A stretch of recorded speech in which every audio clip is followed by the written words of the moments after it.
माझं नाव पंकज शिवाजी कड, राहणार पांढाणे, तालुका दिंडोरी, जिल्हा नाशिक. यावर्षी पावसाचं प्रमाण खूप होतं. 6 ते 7 महिने पाऊस पडला. त्याच्या कारणामुळं जे बागावरती 50 ते 60 घड पाहिजे होते, त्या वर्षी 10 ते 20 घडात आपण थांबलेलं आहे. आणि यावर्षी याचा खर्चाचं प्रमाण खूप आहे. त्या खर्चाच्या तुलनेत आपल्याला यावर्षी बाग परवडणार नाही. त्यासाठी आपण पेपर लावून थोडाफार खर्च निघेल याचा प्रयत्न करतोय.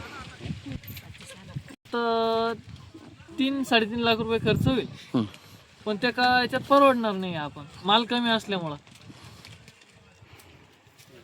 आता ही शेती करणं परवडत नाहीये.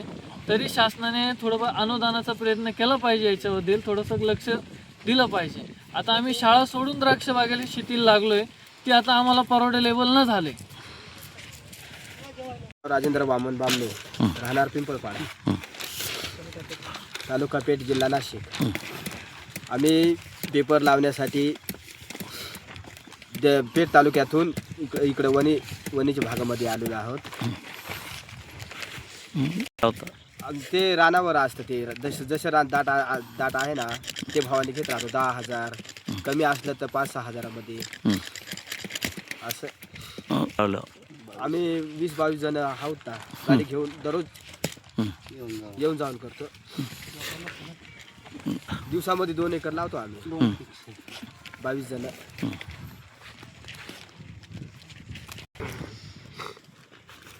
यावर्षी पावसामुळे द्राक्ष बाग चांगले आलेले नाही. त्याच्यामुळं आम्हाला पण एक उपासमारीची वेळ आलेली आहे.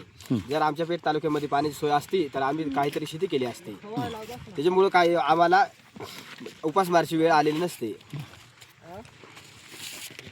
पाण्याची व्यवस्था नसल्यामुळे आम्हाला उदरनिर्वाह करण्यासाठी दिंडोरी भागात यावे लागले आहे पेपर लावण्यासाठी.